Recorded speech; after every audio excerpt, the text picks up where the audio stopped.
punches back, we're going to smile at you, and when you knock us down, we're going to get up, and on the way up, we're going to bite a kneecap off, and we're going to stand up, and then it's going to take 2 more shots to knock us down, and on the way up, we're going to take your other kneecap, and we're going to get up, and then it's going to take 3 shots to get us down, and when we do, we're going to take another hunk out of you. Before long, we're going to be the last one standing.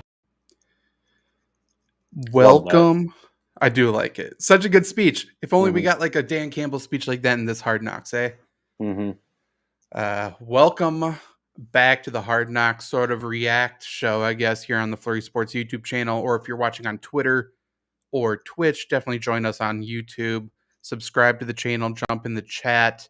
And that the link to that Rise and Grind Dan Campbell merch is also in the description of the YouTube video. Luke Reimer is to my right. Henry John will be joining us. Trevor is not with us this evening. I am Zach Bruner.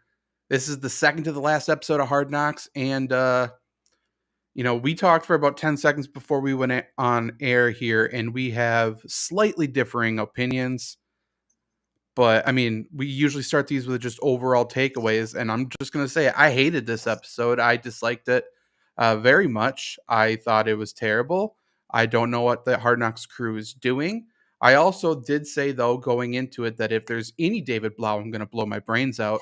And it was almost all David Blau. So, I hated this episode. But, Luke, what were your thoughts? Because I know you were a little bit more accepting of it.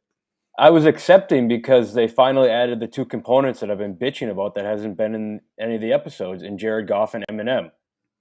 They finally used Detroit's resources.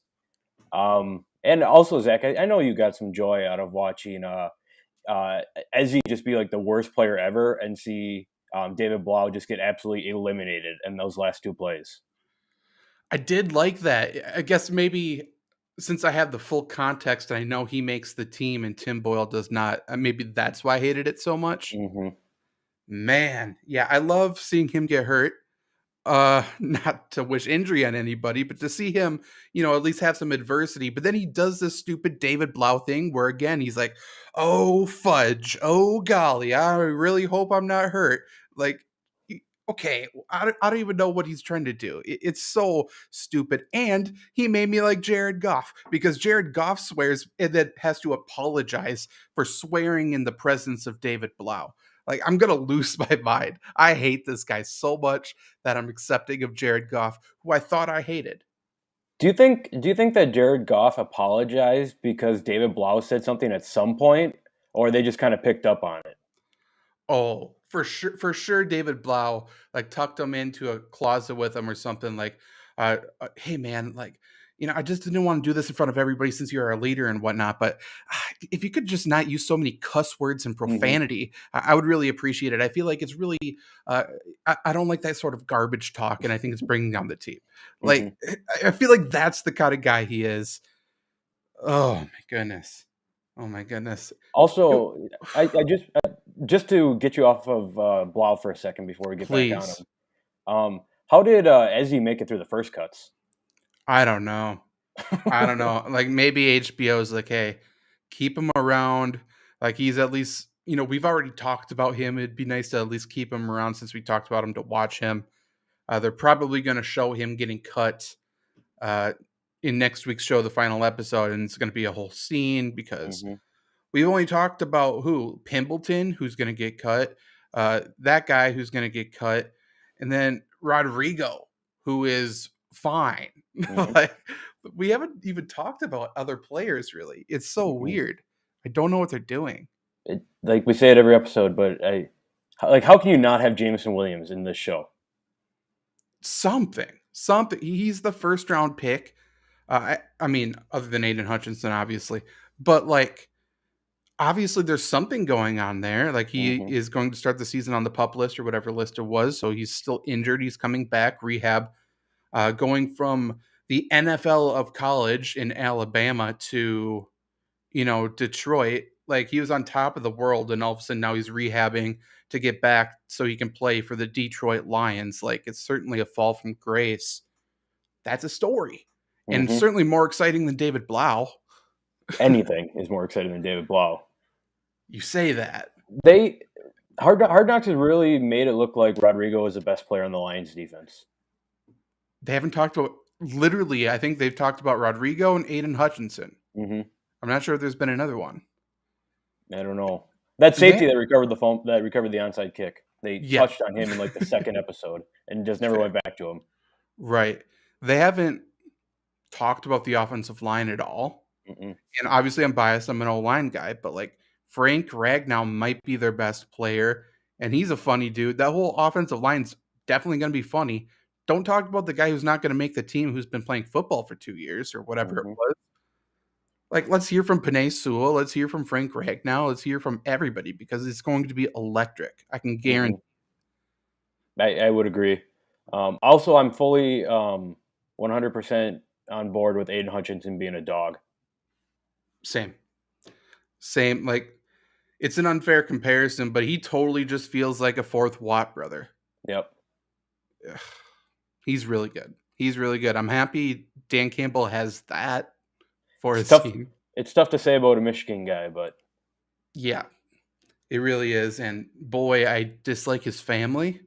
So hopefully they don't show them anymore. Oh, by the way, the setup staged family scenes are cringy, man. Like the Top Gun one and this one with Rodrigo's family. It's like pulling teeth. It's really tough. That conversation was entertaining because they weren't talking about Rodrigo. They were talking about Najee Harris. Right. Right. Yeah. The fact that they played the Steelers was the most interesting part of this episode. Jared Goff, to your point, finally got talked about, and it was like a 1 minute meaningless scene. Like it was nothing. I actually said audibly out loud, what are we doing during the juggling scene? I know. With Pimbleton, the worst acting juggling coach or whatever, who is definitely like super stoked about having the TV time. And then Pimbleton, who I still don't know why we care about him. He doesn't have a story. No, the only story was that he juggled and got booed for like his rookie, thing.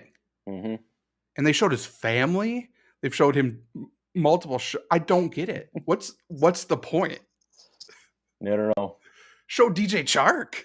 Show more Amon-Ra St. Brown. Show Josh Reynolds. Like Dan Campbell has 15 nicknames for him. I'd like to know why. Right. Just to go along with that point of wanting to know why he has so many nicknames, I wish that they would have did like a scene of Dan Campbell and Mike Tomlin having a conversation. Yes. Yeah. Mike Tomlin mic'd up in general is electric. Are they very different humans or very similar? I think they're very different that they're similar. I think so. I think so too. It would be, if they could just be sitting across the table from each other, just picking each other's brain. To be a fly on the wall, man. Yeah, Tomlin would totally just be like studying Dan Campbell like he's an animal at the zoo. Just like trying to figure out how this operates. What is this thing? That would have been good. Obviously, I mean, it's hard to do another team. But like anything. So, what did I even write down? Okay, honestly, one of the best parts of the show, I think, was at the very beginning when they were talking about the week 2 preseason game.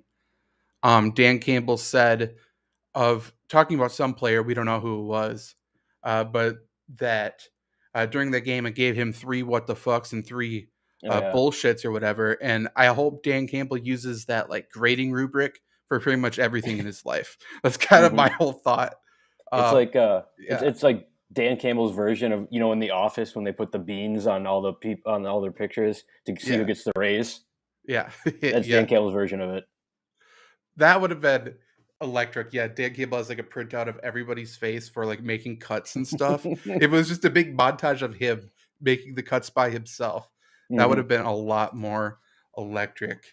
As Henry comes in here, I'll adjust my camera. Henry, we're kind of venting about the show as a whole. What's your thoughts about episode 4? Are you on the same wavelength as us? Let's find out.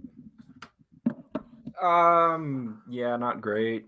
I mean, there were some parts. I think the sunset practice, I was expecting a lot more. Like when we were setting the stage here, sunset practice, like we're gonna figure out. We've been preaching the gospel of grit. That was a hell of a line.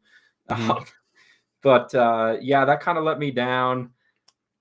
It's I would kind of lump this in with episode 2. I mean, I wasn't on the reaction show with you guys for that one, so I don't know how y'all felt about it, but episode 2 and 4 were kind of episodes 1 and 3 were more for me as a broad summation.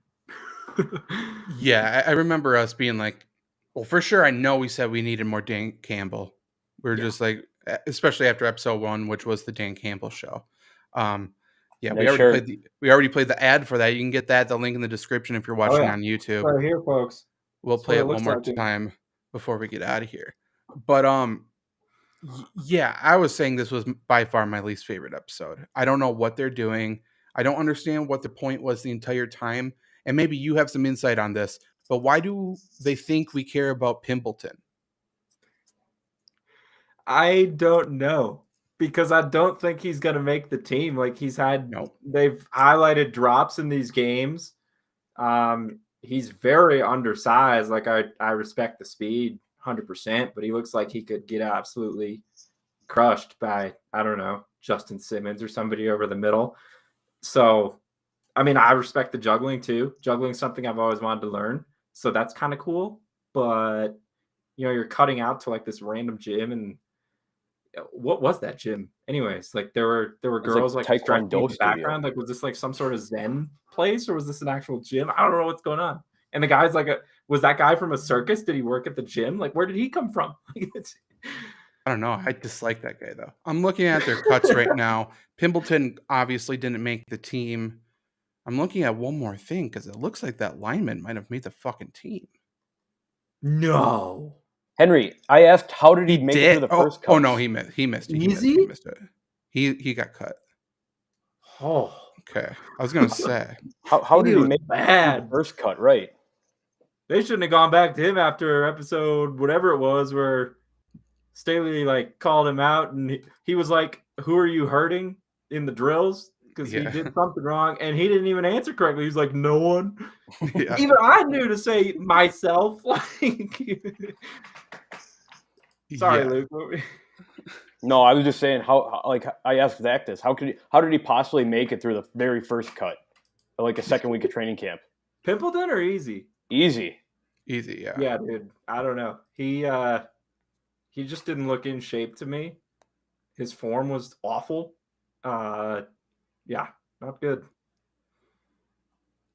What's interesting, this isn't a commentary on Hard Knocks, I guess, but the Lions kept only 5 wide receivers, which is awesome.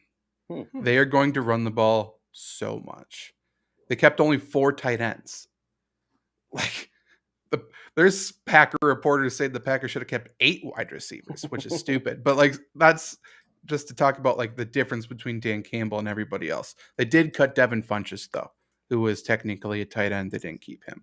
They also didn't keep Duce Jr., so no more Duce Nuts jokes. Maybe one in the final episode of Hard Knocks when they show him getting cut or something. Maybe they'll do a Duce Nuts joke. On his way out, Dan Campbell will slip it in.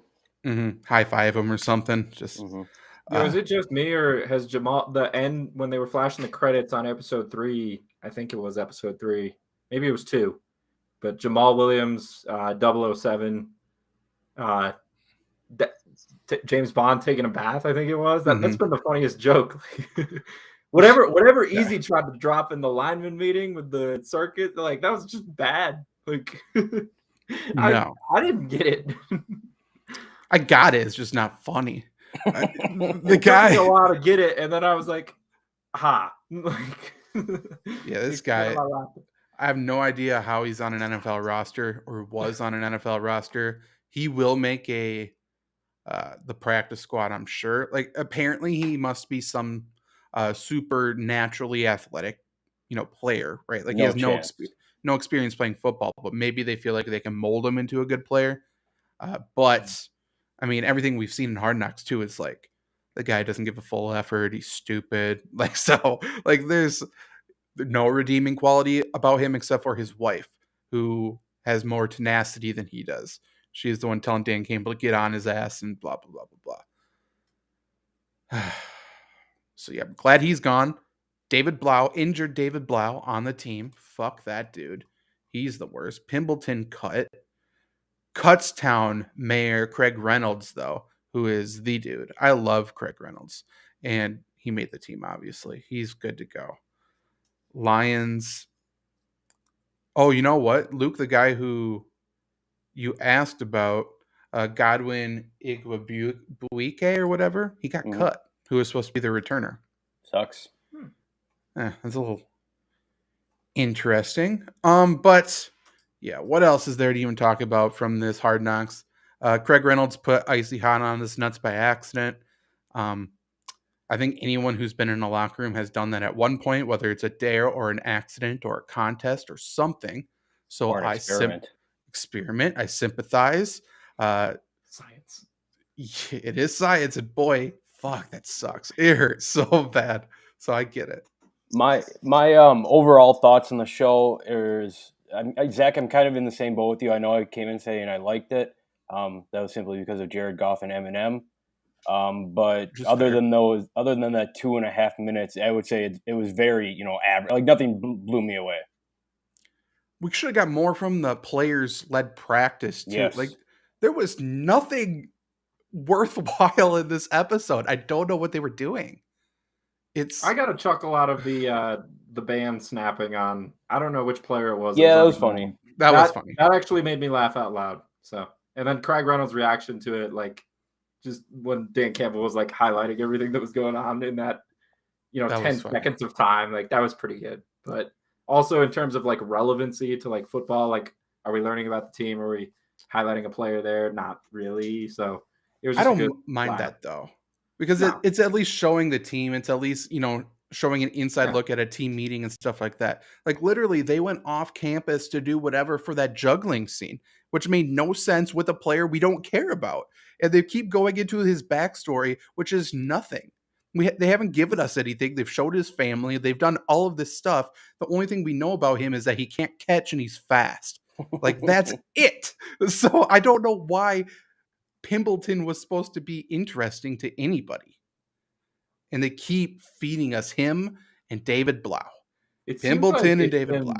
Very heavy on A, rookies, or B, guys who are like fringe roster material, but you clearly know after like one episode that they're not going to make it, but they just keep going with them. Like, are they setting up to, have to have those cut discussions like in episode 5? So I guess maybe I could see that. Like, other than that, I don't understand why we're following Pimbleton. Easy. I mean, David Blau, like he's going to make the team, but he's a backup quarterback. Like, why is he so? I mean, his wife's an athlete, I guess. So that was kind of cool. I didn't know that, but that was one bit. Like, they don't have to keep highlighting it. Right. But also, if we're talking about, they always talk about the fringe roster guys who are fighting for that spot, right? Like, that's just an obvious thing. The rookies, that's an interesting story. But if you're really talking about one player who's fighting for a roster spot, who would have been an unbelievable story, why wouldn't you? They haven't even said it.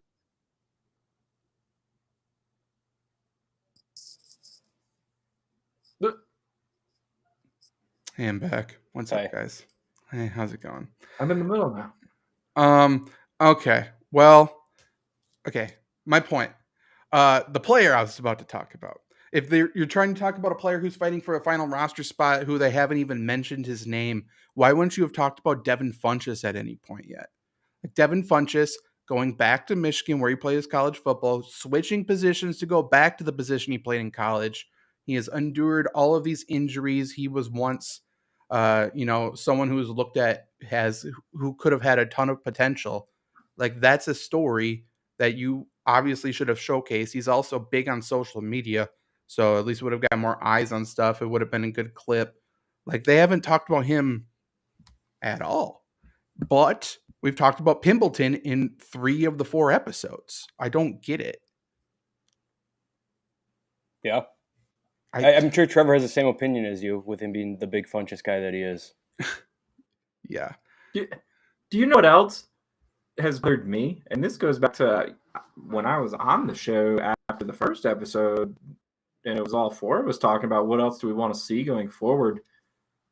Is Jeff Okuda still on the team? Like, we haven't seen anything from him. He was a top 3 pick, I believe, last year, 2 years ago, whatever it was. So I feel like we haven't even looked at the defense at all. Like, anything defensively has been Aaron Glenn oriented, and that's fine, like, in a way, because that dude's a bad motherfucker. But I don't know. Like, let's talk about some defensive guys other than Aiden Hutchinson. Like, I was kind of pleasantly surprised that Tracy Walker got mic'd up for a hot minute just because I'm a DB guy. But yeah, I don't know. It's been underwhelming, I guess, with the selections of who we're focusing on. And I think that's been our major complaint every show, right? Is, you know, the storylines just feel like they're kind of dead at this point. They didn't start. Yeah. Like, there was no good story here, really. Like, the easy story could have been good if he was good. Like, that's a story that's interesting if he was a worthwhile player at all. But Henry, before you jumped on, like we said, literally the only 3 players now that they've even talked about on Hard Knocks on the defensive side of the ball is Aiden Hutchinson, Rodrigo, and then now Walker. Literally nobody else. Okuda obviously made the team. He's not even on the PUP list, so he's healthy. He's good to go. I'm not even sure if we've seen him. There's other players who at least, there's players who have a story. Yeah, can we at least talk about somebody good?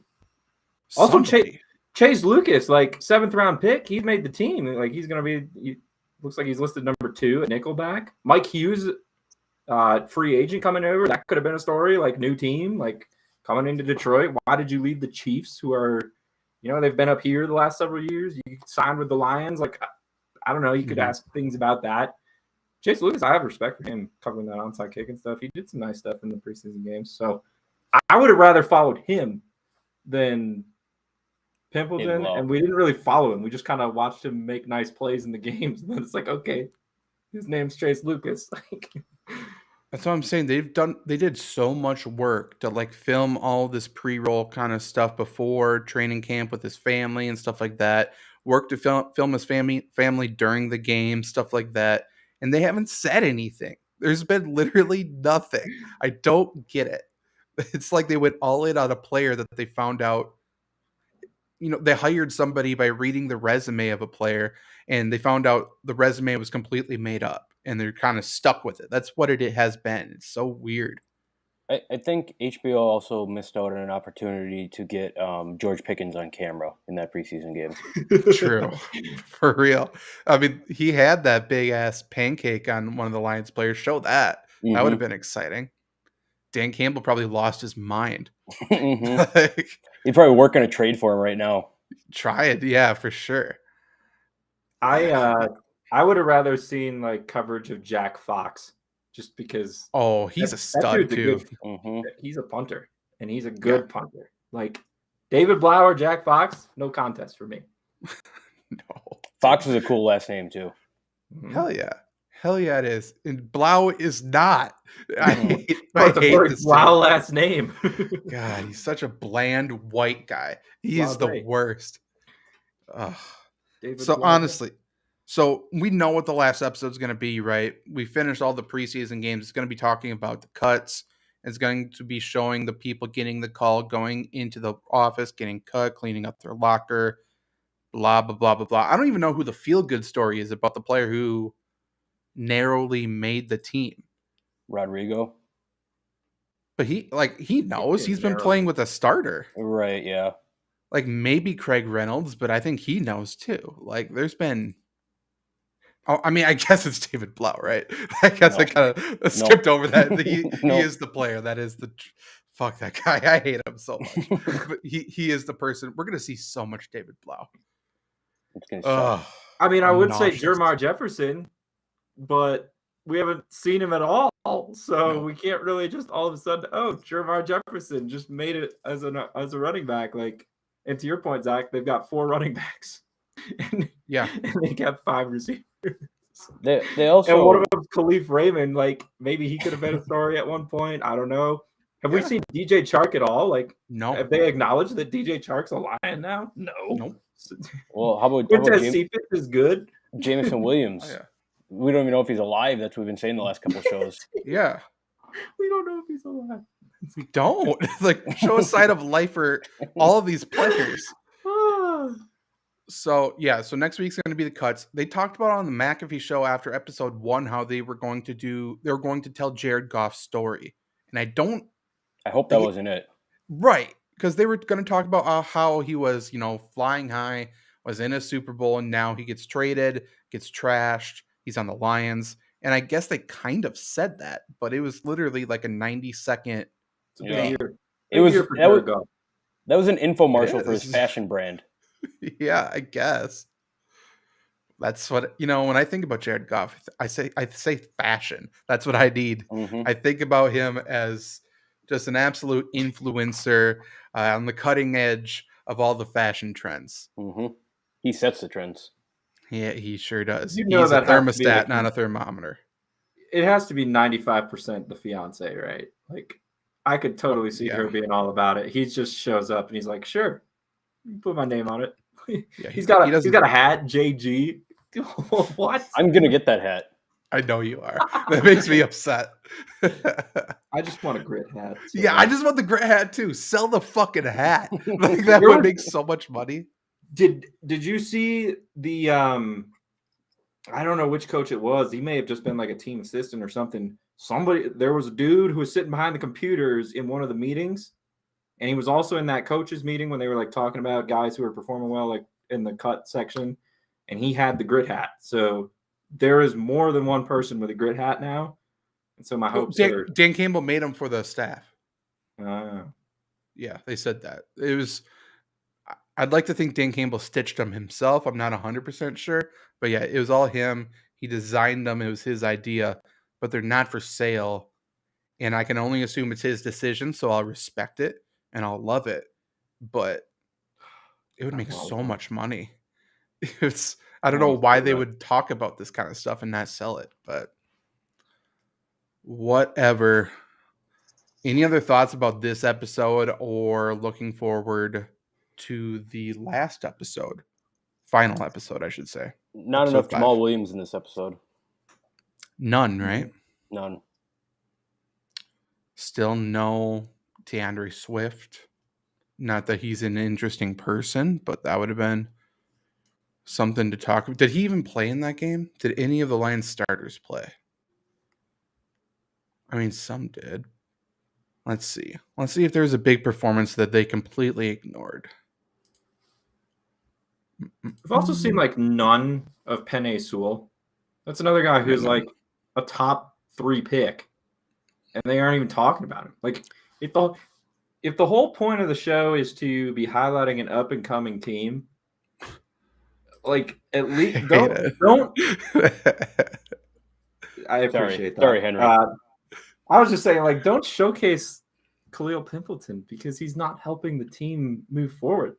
They have all these assets accumulated, and I feel like if you aren't analyzing depth charts, like doing what we, 3 of us do, you're not a Lions fan. You're not an NFC North fan who probably knows the Lions more than your average. Like, if you're just an average NFL fan, what are you coming away from this Hard Knocks with? Like, you don't think the Lions are that good unless you believe in Jared Goff, which... Right. I mean... Yeah, we talked about... You do, for sure. You've been a supporter since his Rams days, so I guess congrats to you. I'm kind of with you. Not as high, but I'm much higher than Zach. So. Okay. I mean, we talked before you came on about they need to showcase the offensive line. Like, Frank Ragnow is hilarious, and he's probably the best player on the Lions. If it's not him, Penei Sewell is probably the best player on the Lions. He's not super charismatic or anything, but he's cool to listen to. Showcase him. Vaitai is awesome. Justin Jackson, who came from the Chargers, he led the team in rushing and receiving during that preseason game. He ended up getting cut. but like he's a legitimate NFL player that would have been interesting to watch, I guess, in terms of the running back room. Again, you wouldn't have even known he existed by watching Hard Knocks, watching the game.